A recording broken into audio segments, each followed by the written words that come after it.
Assalamualaikum warahmatullahi wabarakatuh.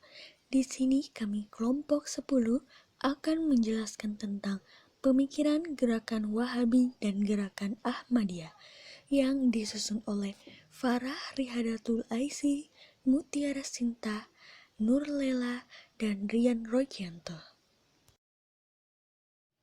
Saya Farah Rihadatul Aisy ingin menjelaskan tentang sejarah berdirinya Ahmadiyah.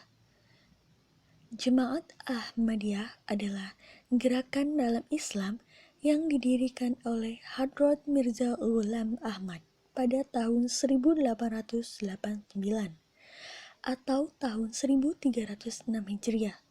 Beliau lahir di Chadian atau India pada Jumat pagi tanggal 3 Februari 1835 bertepatan dengan 14 Syawal 1250 Hijriah dan meninggal dunia pada tanggal 26 Mei 1908. Menurut pendapat Jemaat Ahmadiyah bahwa berdasarkan wahyu-wahyu dan perintah Allah, Mirza Ghulam Ahmad adalah Al-Masih yang ditunggu dan Imam Mahdi yang dijanjikan kedatangannya di kemudian hari sebagaimana dinubuahkan oleh Nabi Muhammad SAW. Selanjutnya, Jemaat Ahmadiyah menegaskan bahwa Mirza Ghulam Ahmad adalah berpangkat Nabi dan Rasul, tetapi tidak membawa syariat yang baru. Syariat yang dipegang teguh oleh Mirza Ghulam Ahmad adalah Al-Quran suci 30 juz serta sunnah Rasulullah SAW. Menurut Jemaat Ahmadiyah, tugas Mirza Ghulam Ahmad yang berkali-kali diwahyukan oleh Allah kepadanya adalah yuhyiddina wa yuqimus syariah, yaitu semata-mata menghidupkan agama serta menegakkan syariat agama Islam. Sirajuddin Abbas dalam bukunya mengecam keras pendapat Mirza Ghulam Ahmad. Dalam bukunya itu, Sirajuddin Abbas dengan mengutip kitab Izlatul Auham mengetengahkan perkataan Mirza Ghulam Ahmad yang mengatakan bahwa sayalah yang dikabarkan Tuhan dengan firman-Nya di dalam Al-Quran surat As-Saff ayat 6 yang artinya, dan ingatlah ketika Isa ibnu Maryam berkata, "Hai Bani Israel, sesungguhnya aku adalah utusan Allah kepadamu, membenarkan kitab sebelumku yaitu Taurat dan memberi kabar gembira dengan datangnya seorang Rasul yang akan datang sesudahku, yang namanya Ahmad Muhammad." Maka tatkala Rasul itu datang kepada mereka dengan membawa bukti-bukti yang nyata, mereka berkata, "Ini adalah sihir yang nyata." Dari ayat tersebut, Mirza Ghulam Ahmad menafsirkan bahwa pada ayat tersebut di situ diterangkan oleh Nabi Isa alaihissalam bahwa akan datang seorang Rasul namanya Ahmad. Menurut Mirza Ghulam Ahmad, kata Ahmad itu menunjuk dirinya. Terhadap pernyataan Mirza Ghulam Ahmad seperti itu, Sirajuddin Abbas mengatakan Mirza Ghulam Ahmad telah merangkul ayat ini untuk dirinya karena ia bernama Ahmad. Sejarah berdirinya Ahmadiyah tidak terlepas dari sejarah Mirza Ghulam Ahmad sendiri sebagai pendiri aliran ini. Ia dilahirkan di Qadian tahun 1835. Ayahnya bernama Mirza Ghulam Murtada. Menurut riwayat, nenek moyangnya berasal dari Samarkand yang pindah ke India pada tahun 1530, yaitu suatu pemerintahan dinasti Mughal. Mereka tinggal di Gurdaspur, Punjab, India. Di situ mereka membangun kota Qadian.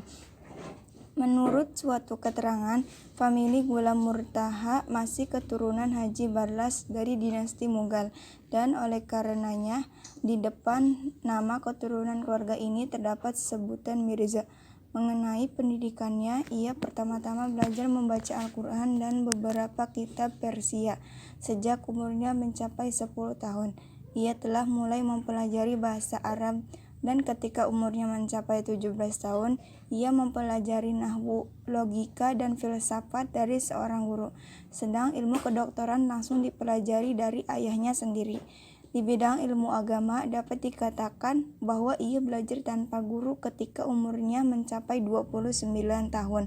Ia bekerja pada kantor mahkamah Inggris selama 4 tahun, 1864 sampai 1868, di mana ia mempunyai kesempatan yang cukup untuk mempelajari bahasa Inggris.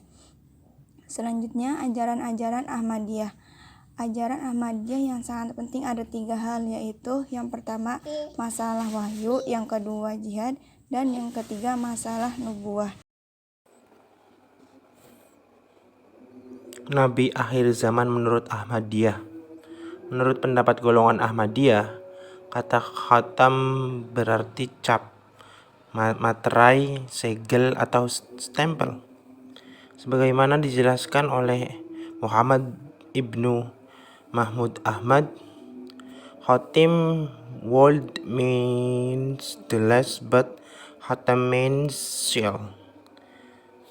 Berdasarkan pengertian itu, maka menurut Ahmadiyah, Nabi Muhammad SAW sebagai khatam an-nabiyyin bukan berarti beliau kenabian penghabisan para nabi, tapi beliau hanya cap, stempel, atau materai dan segel dari segala para nabi, baik yang datang sebelumnya maupun yang akan datang sesudahnya.